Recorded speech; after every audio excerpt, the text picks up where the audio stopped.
Doctor Carlos, bienvenido. Buenas tardes. Mucho gusto, Edwin. Un saludo a usted, a todo su equipo y por su intermedio a todo el país. Gracias, doctor. Bueno, queremos hacer el análisis de este tema que es tan importante con una persona que conoce mucho de este tema, ha escrito libros, usted conoce muy bien. ¿Bolivia es un narcoestado, doctor Carlos? Sí, Bolivia es un narcoestado y para eso hay que recordar el concepto de narcoestado.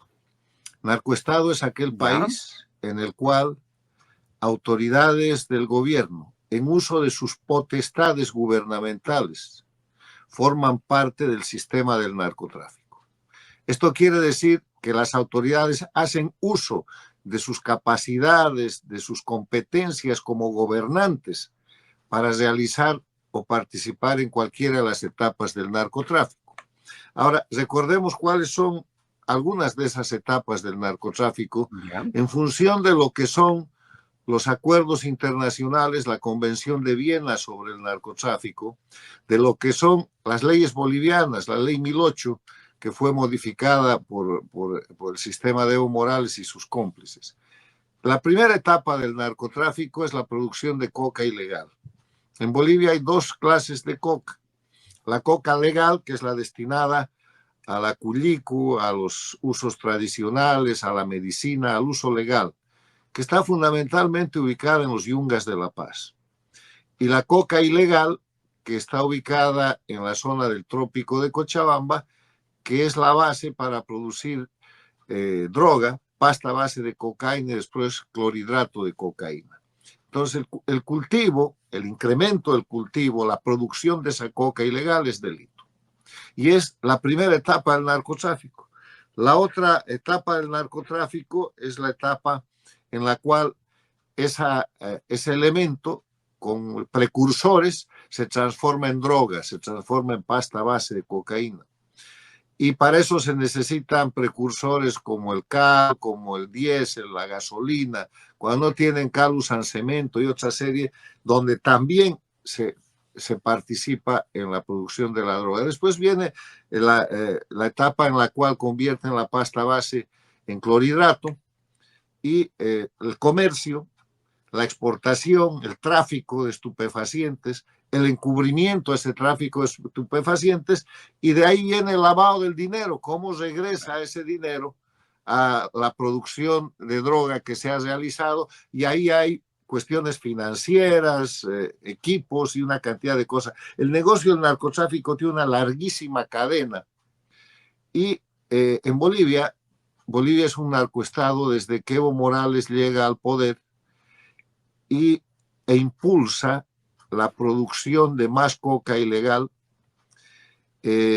persigue a los cocaleros de los yungas de La Paz para atacar la coca legal y quedarse con el monopolio de la producción de coca ilegal. Y después instala en Bolivia un sistema con su constitución del Estado plurinacional que le permite destrozar la lucha antinarcóticos del país, modificando la ley 1008 y haciendo que en vez de que se luche contra el narcotráfico, se proteja al narcotráfico. Hay dos datos extraordinarios en eso que marcan el alejamiento de Bolivia de la lucha contra el narcotráfico y que la vuelven a ratificar como narcoestado. Y es cuando Evo Morales expulsa a la DEA. La DEA estaba en Bolivia en cumplimiento de acuerdos internacionales. Era un mecanismo de cooperación en la lucha contra el narcotráfico muy efectivo.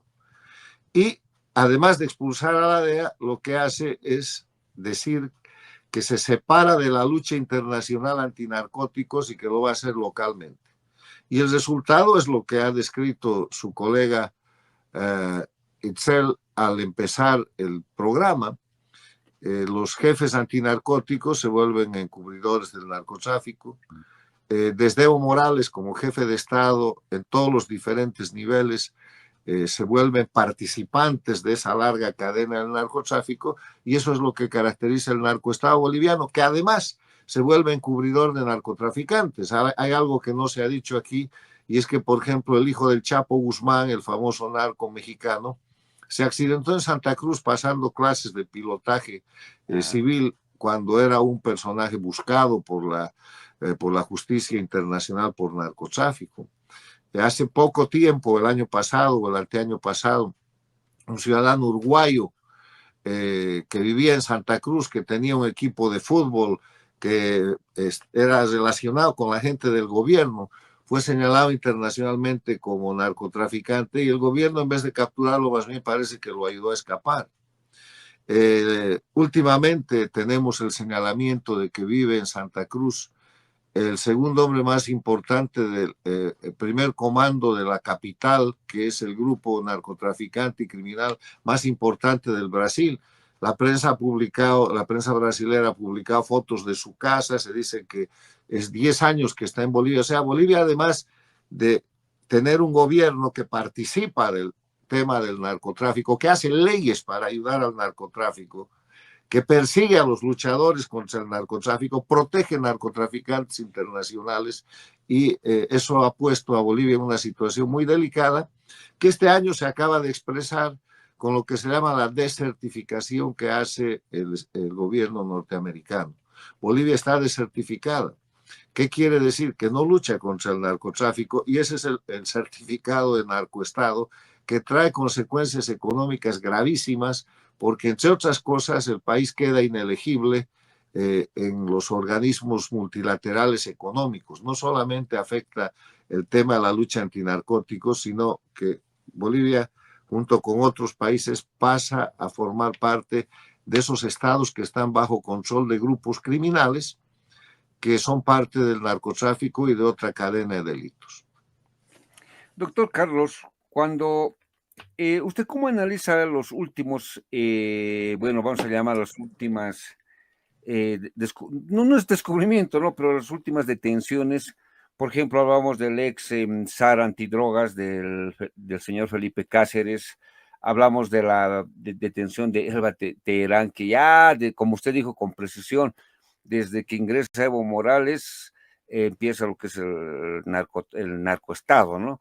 Y vemos ahí, por ejemplo, que Teherán ya tenía antecedentes. Y ahí hablamos de generales, hablamos de gente que La construcción del... directamente con el gobierno.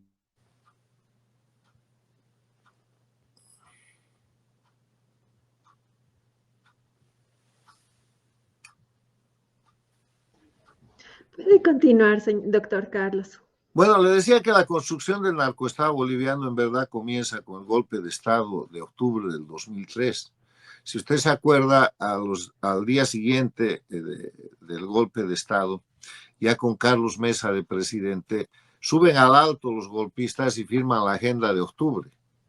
Y en la agenda de octubre, además de hacer figurar el tema de la constituyente, con lo que liquidaron la república y la democracia, además de poner la nacionalización de hidrocarburos, con lo que terminaron con el gas boliviano, hablan de los cultivos de coca, o sea, establecen la base para la construcción del narcoestado. Ahora, ¿qué es lo que está pasando en estos días en que, después de que todo el mundo sabe que esas señoras Terán o que el señor Cáceres han estado siempre metidos en los temas del narcotráfico? Felipe Cáceres ha sido el segundo hombre de Evo Morales en el manejo de las federaciones de productores de coca y de cocaína en Bolivia, que después se compraron o se usurparon una sigla de la Falange Socialista Boliviana, que es la sigla del MAS. El Movimiento al Socialismo no es un partido de izquierda, por eso es azul. Era el nombre de la Falange Socialista Boliviana, que se la han robado, que se la han comprado. Y en ese sentido, lo que estamos viendo es la disputa entre dos grupos, entre dos partes de ese grupo criminal. El grupo criminal tiene hoy día dos jefes.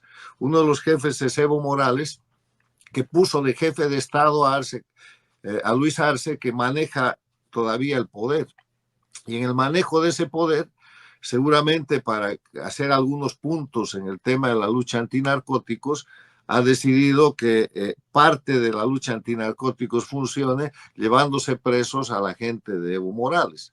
Mientras que del otro lado de Evo Morales viene el ataque con la parte del poder que él maneja para demostrar los actos de corrupción también evidentes de los hijos y de la familia de Luis Arce, porque las dos cosas van en paralelo.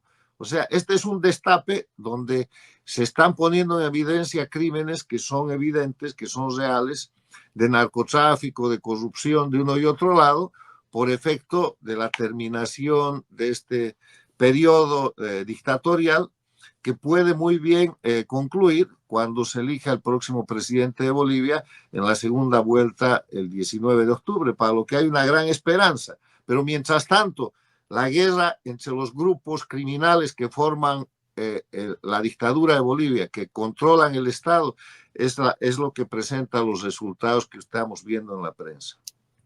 Doctor Carlos, ya los antecedentes, los contextos que nos ha dado con ejemplos reales, ¿cómo salimos de ser un narcoestado? ¿Cuál sería la manera, la forma de salir de un narcoestado? Pero tenemos una llamada, a ver, vamos a contestar. Déjeme explicarle cómo se hace para salir de un narcoestado. Primero, las condiciones generales de Bolivia hoy día son que es una dictadura satélite que depende de un grupo criminal transnacional que maneja Cuba y Venezuela. Lo que ha pasado en Bolivia, la llegada de Evo Morales al poder, la construcción del narcoestado, la subordinación del país, la liquidación de nuestros recursos naturales, la ausencia de soberanía, el agotamiento y el malgasto de todas las reservas de oro en el Banco Central, la liquidación de las reservas del gas, no es un hecho casual. Eso es parte de la estrategia de dominación de quienes controlan hoy día Bolivia, que se llama el socialismo del siglo XXI o el castrochavismo, y que está liderado por Cuba y Venezuela, de la cual Evo Morales, Luis Arce, García Linera y todo el mundo son sus satélites, son sus títeres, que enriquecen con eso, que tienen posiciones, sí, pero no responden a una cuestión nacional boliviana, responden a una acción de intervención transnacional. Entonces, lo primero que hay que hacer es recuperar la soberanía boliviana y para eso hay que volver a la república y a la democracia, hay que retornar a la vigencia de la Constitución de 1994, que liquide el estatuto dictatorial que le llaman Constitución del Estado Plurinacional y que permite todo esto, porque la denominada Constitución del Estado Plurinacional es un instrumento hecho para la impunidad y para la corrupción. Con la Constitución de la República de Bolivia no hubieran podido liquidar y robarse el oro del Banco Central, no hubieran podido terminar ni modificar los contratos de gas para agotar y dejar a Bolivia sin gas, y no hubieran podido cometer con impunidad todos los crímenes que vienen cometiendo en los más de los últimos 20 años. Entonces, lo primero es recuperar la estructura institucional de Bolivia para que haya libertad sin presos políticos, porque ustedes hacen una denuncia demasiado fuerte y viene la represión, y la represión es del corte castrochavista. Primero te busca la oficina de impuestos, después te busca narcóticos, después te busca el fiscal y terminas en la cárcel. Hoy día Bolivia tiene más de 320 presos políticos. Hay que ver el drama que pasa la expresidenta Yanine Áñez, a la que le han arreglado o le han permitido defenderse en algunos procesos, pero entiendo que todavía no puede salir de la cárcel. Ha salido de la cárcel el gobernador de Santa Cruz, pero con una serie de garantías y sigue bajo acusación. Ha salido de la cárcel el preso político que era el dirigente cívico de Potosí, pero hay más de 300 presos políticos que siguen en la cárcel. Hay más de 22,000 o 27,000 exiliados certificados por ACNUR, y eso no es democracia. No hay libertad de prensa, el gobierno controla todo o con soborno o con violencia al más puro estilo de Cuba y Venezuela, y están llevando a Bolivia a la miseria. Ahí el narcoestado no es sino un elemento de enriquecimiento de los detentadores del poder, que son criminales. O sea, hay que volver a la democracia sin impunidad, para que Evo Morales no solamente responda por los abusos de menores que ha cometido, sino por la condición de narcotraficante que tiene al haber cambiado la ley 1008, expulsado la DEA y haber alentado el crecimiento de la producción de coca y de cocaína en Bolivia para llevarla casi a 100,000 hectáreas de coca que tiene hoy día ilegal, y para llevarla a la situación en que la prevalencia del consumo de droga en Bolivia está llegando casi al 10%. cuando antes de que Evo Morales tome el poder era el 0,006%. 6 de cada 100.000 bolivianos consumían droga. Hoy día estamos llegando a un consumo que es ridículamente alto, porque si usted produce plátano, la gente consume plátano. Bolivia produce cocaína y el mercado de consumo interno también se ha ampliado. Claro. Doctor, en ese contexto, bueno, tenemos algunos mensajitos que están llegando de texto. Está bien, dale. Indica lo siguiente. Dice Edwin Laime, ¿cómo así él puede hablar y apuntar que solo Evo Morales implantó el narcoestado? ¿Qué es eso? Dice, ¿no? Daniela, buenos días, buenos días. Bueno, son mensajes que están llegando. En ese contexto, más antes había el narcotráfico, ¿había, doctor Carlos?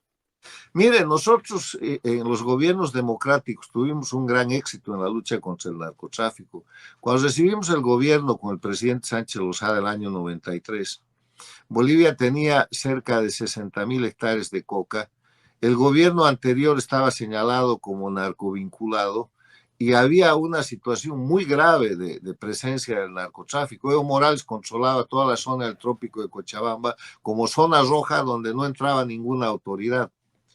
El año 1985 el doctor Paz Estenssoro hizo 3 cosas grandiosas para Bolivia. Primero, el 21060, donde cambió la política económica, paró la hiperinflación y le dio estabilidad al país, cosa que han liquidado.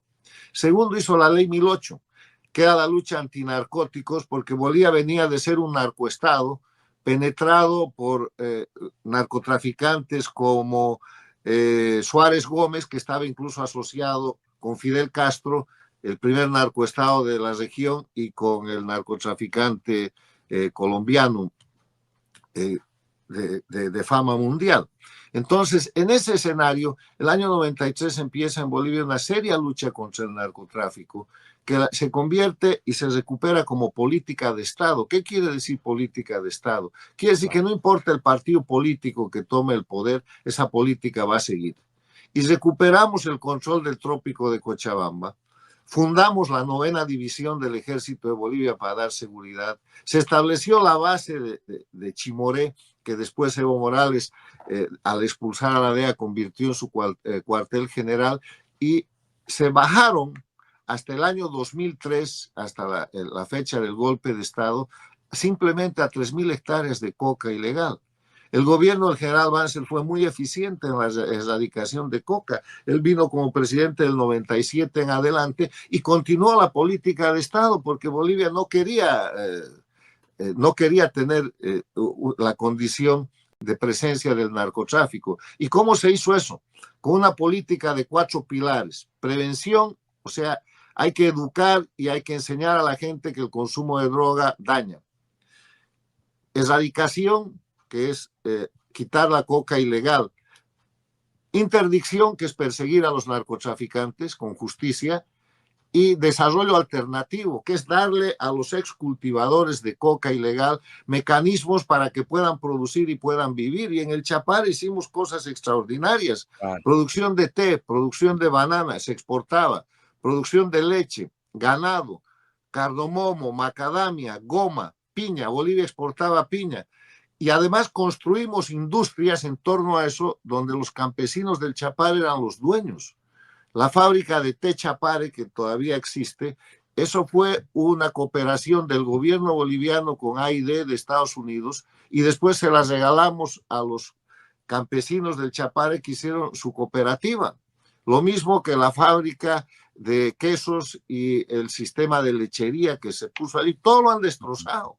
Bolivia, el Chapare ya no produce plátano de exportación, no exporta piña como exportaba en la década del 90. Yo quiero recordarle que el año 94, 95, entre otras cosas, por haber recuperado la zona roja del Chapare y por haber puesto en marcha una política de Estado de lucha contra el narcotráfico, los medios de comunicación de Bolivia me declararon el hombre del año por 2 años seguidos.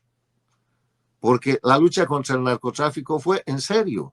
Y fue en serio no solamente en el ámbito de los cocaleros y de los narcotraficantes, en el ámbito de limpiar la política de la presencia del narcotráfico y evitar que el narcotráfico financie campañas políticas como había sucedido en el pasado. Doctor Carlos, qué interesante ese contexto que nos da, ¿no? También en base a las respuestas de Edwin Laime, porque es necesario conocer los gobiernos, cuáles han sido las luchas que usted nos Es comentaba. necesario que nos acordemos que Bolivia el año 2003 no era un narcoestado. Bolivia solo tenía 3.000 hectáreas de coca ilegal. Bolivia exportaba desde el Chapare, banana, piña, flores. Estaba desarrollando la producción de cardamomo, macadamia, aceites esenciales. Bolivia, el Chapare, el trópico de Cochabamba, tenía producción Doctor, ¿me lechera, copia? de quesos.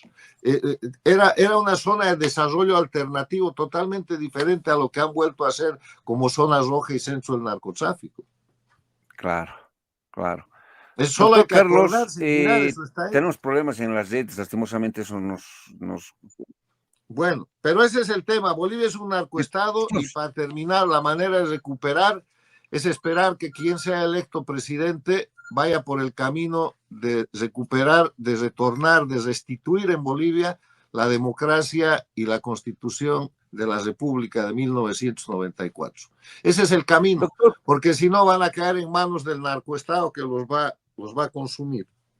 claro, doctor, quiero cumplir los 30 minutos, entonces tenemos 9 minutitos más, por favor.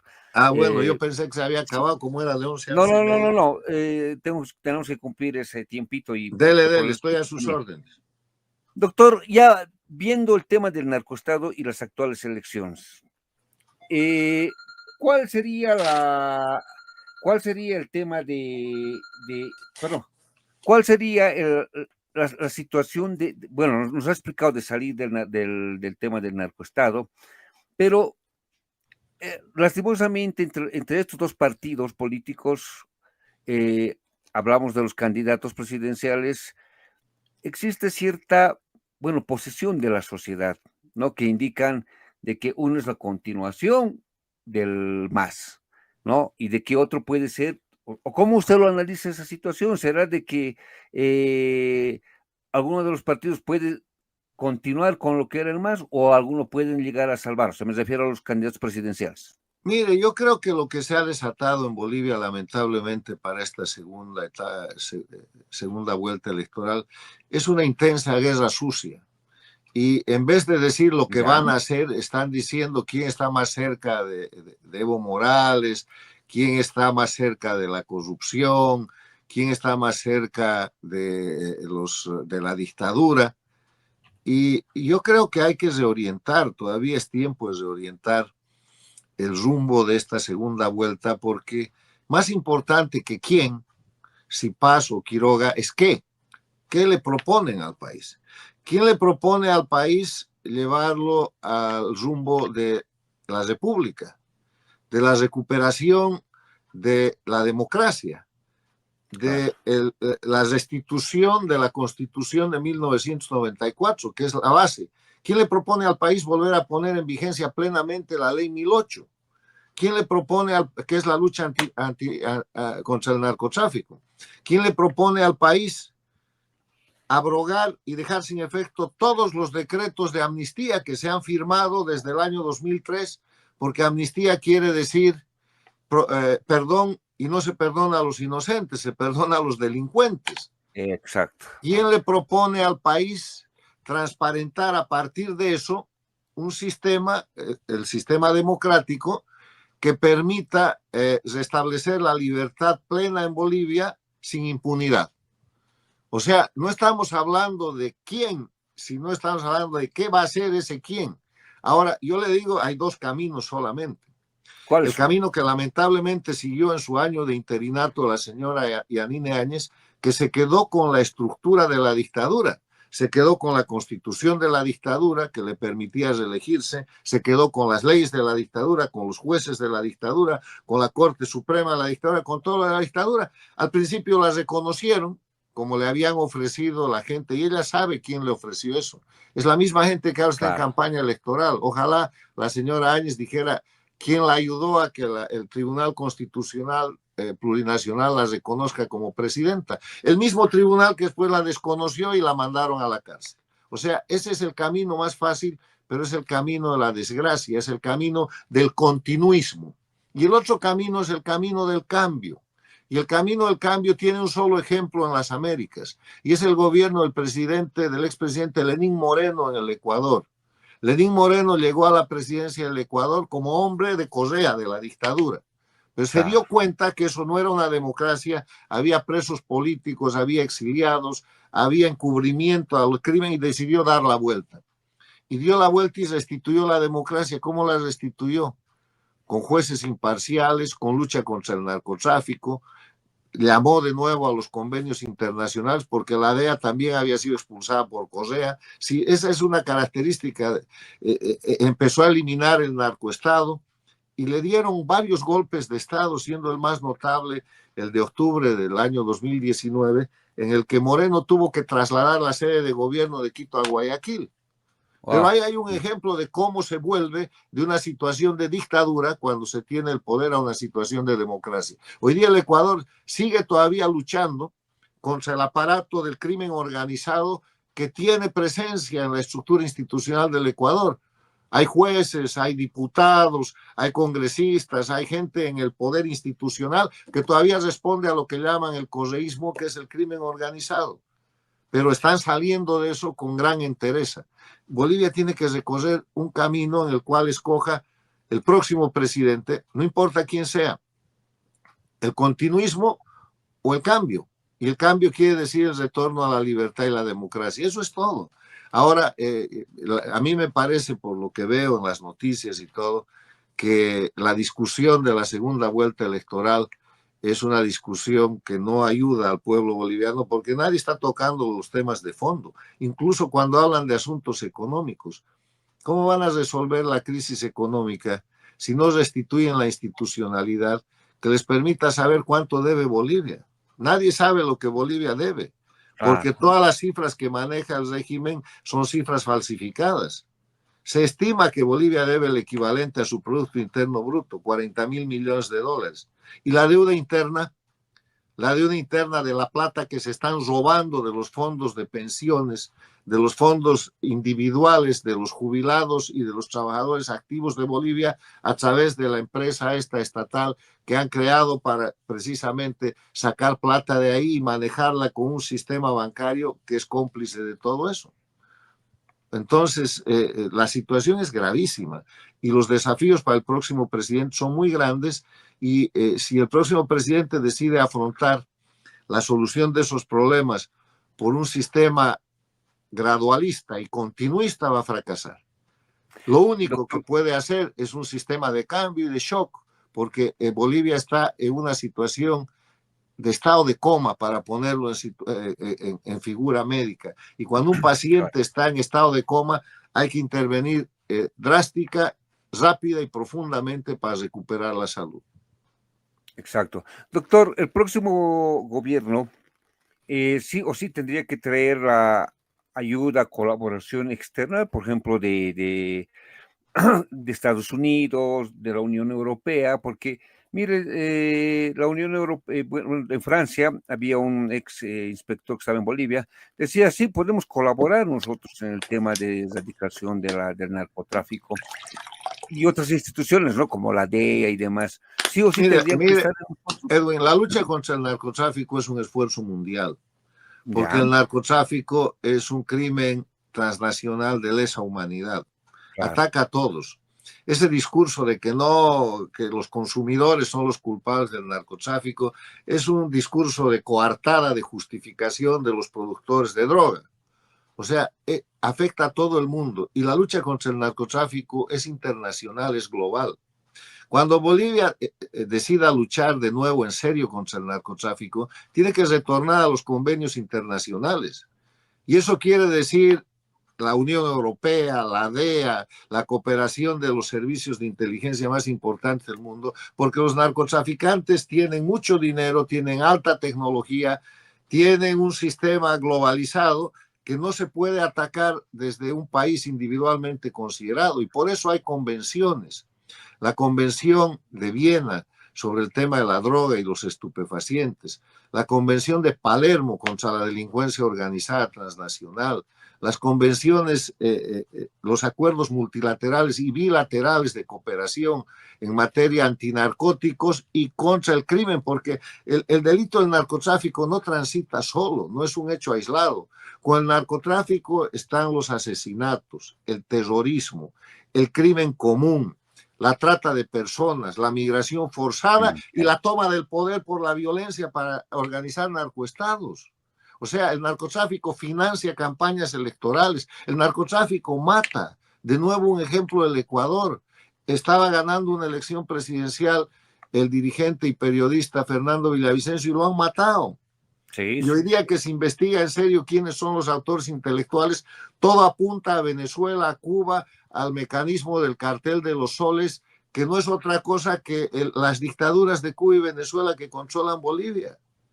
Bolivia está controlada por el cartel del Chimoré, que es el cartel del Chapare de Evo Morales, que está en disputa con el cartel de Arce Catacora, y eso es lo que está produciendo algún tipo de acción de un sistema que no responde sino a los intereses del narcoestado que lo controla. O sea, ustedes han dado el ejemplo de los jefes antinarcóticos del régimen dictatorial de Bolivia extraditados. Son más de uno. Hay todavía uno preso bajo proceso en Nueva York. O sea, la gente considera SAR antidrogas extraditada por narcotraficantes. O sea, los próximos tienen que ser los que han dirigido aquello.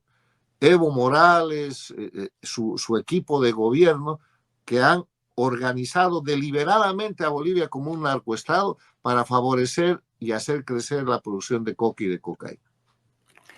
Doctor, mire, están llegando mensajes, daremos lectura, por favor, son breves. Daniela, el candidato Lara dijo que respetaría la coca del Chapare y que esa coca no va a la cocaína.